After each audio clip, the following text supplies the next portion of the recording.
In the 1970s, Adidas ruled the sports world. They were the biggest name in athletic footwear. Olympians wore Adidas. Football legends wore Adidas. The three stripes were everywhere. If you wanted serious performance shoes, you bought Adidas. Nike was almost irrelevant. At the time, Nike was a young American company still trying to survive. Many people didn't even know the name. Retailers didn't take them seriously. Athletes preferred established European brands. Yet a few decades later, everything changed. Nike became the largest sportswear company in the world. Adidas, once the king, became the challenger. So how did that happen? How did a small outsider beat the global leader? This is not just a story about shoes. It's a story about branding, speed, culture, marketing, and understanding human psychology better than your competitor. And if you understand what Nike did, you understand how modern empires are built. First, the origins. Adidas was founded in Germany by Adi Dassler. Dassler was obsessed with athletic performance. He believed better shoes created better athletes. That philosophy worked. By the mid-20th century, Adidas had built a reputation for quality and innovation. They made shoes for elite competitors. They were trusted by champions.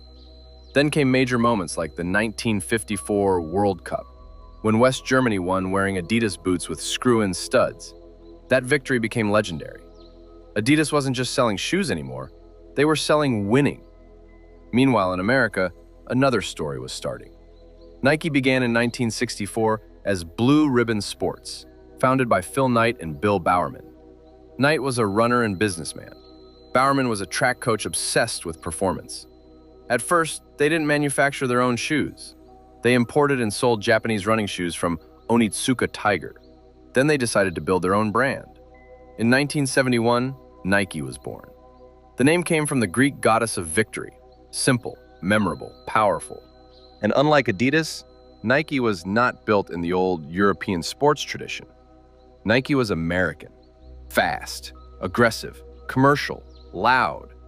That difference mattered more than anyone realized. Before we continue, if you enjoy deep business stories like this, subscribe to Founder Core. New videos every day on brands, founders, strategy, and how empires are built. Now back to the story. Phase 1. Nike understood America better than Adidas. Adidas dominated global sport, but Nike focused on something more specific, the American consumer. During the 1970s and 1980s, fitness culture exploded in the United States. Running became mainstream. Jogging became a lifestyle. People wanted athletic gear not just for competition, but for daily life. Adidas still thought like a performance company. Nike saw something bigger. Sport was becoming culture. That meant shoes were no longer just equipment. They were identity. Nike built products for ordinary people who wanted to feel athletic. This was a huge shift. Instead of serving only elite athletes, Nike served aspiration. And aspiration is a much larger market than performance. Phase 2. Nike won through branding. Adidas sold quality. Nike sold emotion. This is where many market leaders lose. They focus on what the product is. Challengers focus on what the product means. Nike advertisements rarely talked only about shoe materials or stitching. They sold discipline, ambition, confidence, victory, transformation. They made consumers feel like wearing Nike made them stronger. That emotional association became priceless. When someone buys a shoe for identity, price matters less. When someone buys for status or feeling, loyalty grows faster. Nike mastered this early. Adidas remained more product-centric for too long. Phase 3. Michael Jordan changed everything. In 1984, Nike signed a rookie named Michael Jordan. At the time, Jordan was not yet a global icon. Many expected him to sign with Adidas. Jordan reportedly preferred Adidas. But Adidas was disorganized and slow. Nike moved aggressively. They offered a bold partnership centered around him, not just endorsement money, a brand. Air Jordan launched in 1985. This was one of the most important deals in business history. Because Nike didn't just sponsor an athlete, they turned an athlete into a product ecosystem. Shoes, apparel, identity, story. Jordan became larger than basketball, and Nike became larger than sports. Adidas missed that moment. This is what happens when incumbents underestimate new models. Phase 4. Nike turned athletes into media. Nike understood a new rule early. Famous athletes are distribution channels. Each superstar carried influence, attention, and aspiration. Nike built a roster. Michael Jordan, Bo Jackson, Andre Agassi, Tiger Woods, LeBron James, Cristiano Ronaldo, Serena Williams. They didn't just sign winners, they signed personalities. People who created emotion. Nike campaigns became entertainment. Consumers waited for commercials the way they waited for movies. Adidas signed stars too, but Nike integrated storytelling better. Nike made athletes mythological. Adidas often made athletes ambassadors. That difference is massive. Phase 5. Just do it. In 1988, Nike launched the slogan, "Just do it." 3 words, simple, direct, universal. It wasn't about shoes, it was about action. That message could apply to runners, students, workers, entrepreneurs, anyone. Few slogans in history have matched this level of power, because it expanded the market.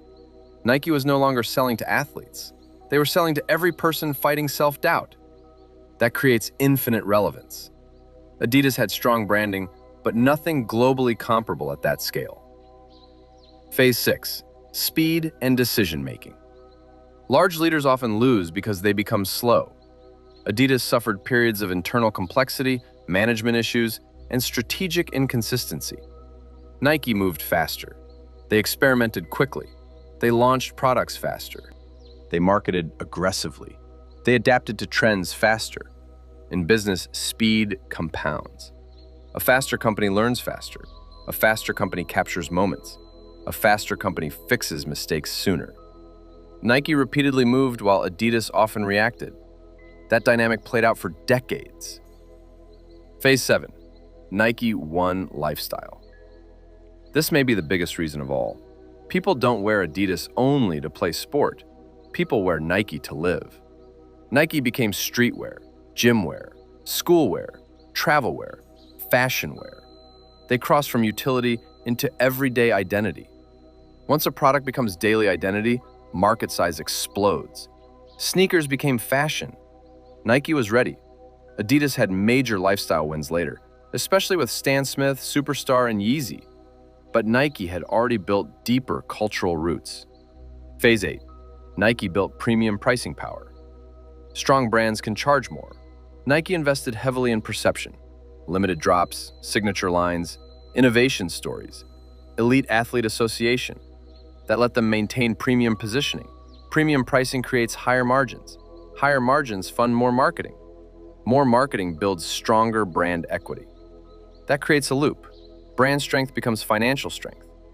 Nike executed this loop exceptionally well. Phase 9. Adidas made comebacks, but never fully took control. To be fair, Adidas did not disappear. They had strong eras. The Originals line became culturally relevant. Boost technology was successful. Yeezy exploded globally. Football remained a major strength. But many of these wins were cyclical. Nike's dominance was structural. That means Nike built systems, not moments.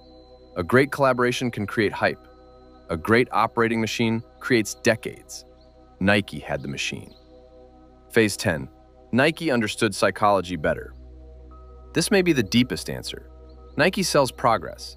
Every consumer wants progress. Better body, better status, better confidence, better future. Nike positions itself as the partner of becoming. Adidas often positioned itself around heritage, style, or sport credibility. Those are valuable, but becoming is stronger. People spend money on who they hope to become. Nike monetized that desire better than almost anyone. Key lessons for business.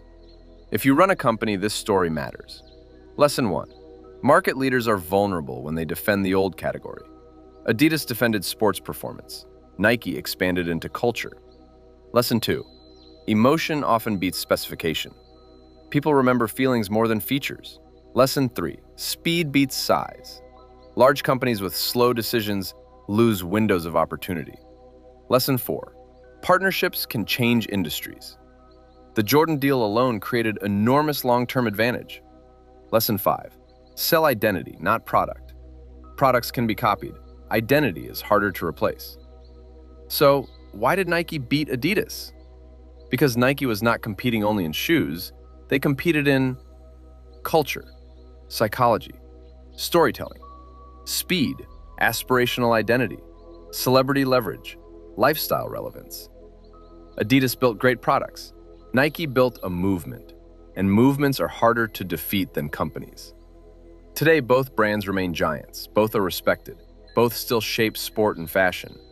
But when people think of athletic dominance, Nike usually comes first.